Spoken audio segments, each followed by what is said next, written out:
ఎన్నో వేదికల మీద ఎన్నో సార్లు, ఎన్నో సమయాల్లో, ఎన్నో సందర్భాల్లో బలగం గురించి మాట్లాడినా, లేకపోతే నిన్న మొన్న వచ్చిన కోర్ట్ కానీ సారంగపాణి గురించి మాట్లాడినా ప్రతి ఒక్కరూ మళ్ళీ మళ్ళీ తిరిగి మాట్లాడే సినిమా మల్లేశం సినిమా.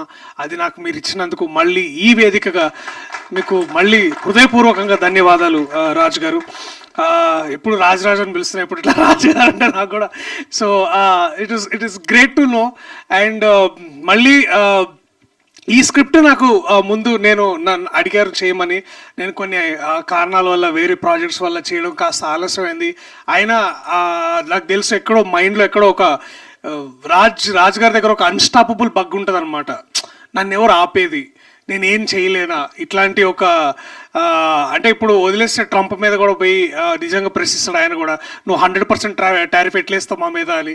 సో అట్లాంటి మనస్తత్వం ఉన్న వ్యక్తి ఇలాంటి ఒక సబ్జెక్ట్ ఎంచుకొని చట్టం అనేది అందరికీ సమానమేనా అని ప్రశ్నించడం అన్నప్పుడు నాకు కాస్త ఎక్కువ సర్ప్రైజ్ అవ్వలేదు, కానీ చాలా చాలా గర్వంగా ఫీల్ అయ్యాను.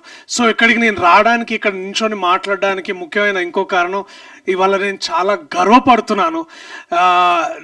నేను అన్నగా భావించే రాజు గారు ఇలాంటి ఒక సబ్జెక్ట్ తోటి, ఇలాంటి ఒక ఇంపార్టెంట్ టాపిక్ని తీసుకొచ్చి హిస్టరీలోకి మళ్ళీ వెనక్కి వెళ్ళి ఇలాంటి సమాధానాలు, ఇలాంటి ప్రశ్నలు మళ్ళీ అడగడం చాలా చాలా ఇంపార్టెంట్ అని భావించి ఇలాంటి సినిమాలు చేయడం నిజంగా నేను ఎంతో గర్వపడుతున్నాను.